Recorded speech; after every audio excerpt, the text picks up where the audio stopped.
خلیفہ عمر بن عبدالعزیز رحمۃ اللہ علیہ کی خدمت میں ملک اردن سے 2 ٹوکری پکی ہوئی تازہ کھجوریں آئیں۔ حضرت عمر بن عبدالعزیز نے پوچھا، یہ کیا ہے؟ لوگوں نے بتایا، یہ رطب تازہ کھجور ہے جو اردن کے گورنر نے آپ کے لیے بھیجی ہے۔ عمر بن عبدالعزیز، یہ کس چیز پر رکھ کر لائی گئی ہے؟ بتایا گیا، ڈاک کے لیے استعمال کی جانے والی سواریوں پر۔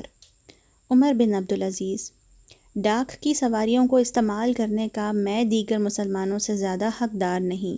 تم کھجور کی ان دونوں ٹوکریوں کو لے جا کر بیچ ڈالو اور ان کی قیمت ڈاک کے لیے استعمال کیے جانے والے جانوروں کے چارے پر خرچ کرو۔ اس وقت عمر بن عبدالعزیز کا بھتیجا حاضر تھا۔ اس نے نزدیک کھڑے ایک آدمی کو اشارہ کیا اور اس سے کہا، جاؤ، جب ان دونوں ٹوکریوں کی قیمت لگ جائے تو انہیں خرید لو اور میرے پاس لے آؤ۔ جب دونوں ٹوکریاں بازار بیچنے لے جائی گئیں تو ان کی قیمت 14 درہم متعین ہوئی۔ اس آدمی نے 14 درہم میں کھجور کی یہ دونوں ٹوکریاں خرید لیں اور انہیں عمر بن عبدالعزیز کے بھتیجے کی خدمت میں حاضر کیا۔ بھتیجے نے کہا، ایک ٹوکری امیر المومنین کی خدمت میں لے جاؤ اور ایک میرے لیے رکھ چھوڑو۔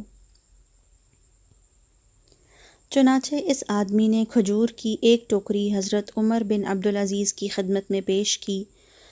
عمر بن عبدالعزیز نے پوچھا، یہ کیا ہے؟ جواب دیا، کھجور کی دونوں ٹوکریاں آپ کے بھتیجے نے خرید لیں، پھر ایک ٹوکری آپ کی خدمت میں بھیجی اور دوسری اپنے لیے رکھ لی۔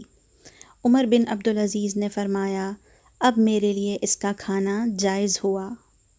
اللہ رب العزت سے دعا ہے کہ وہ ہمیں بھی ایسے حکمران عطا فرمائے جو نعمتوں اور وسائل کے استعمال میں اللہ کی پکڑ سے اسی طرح ڈرنے والے ہوں۔ آمین یا رب العالمین۔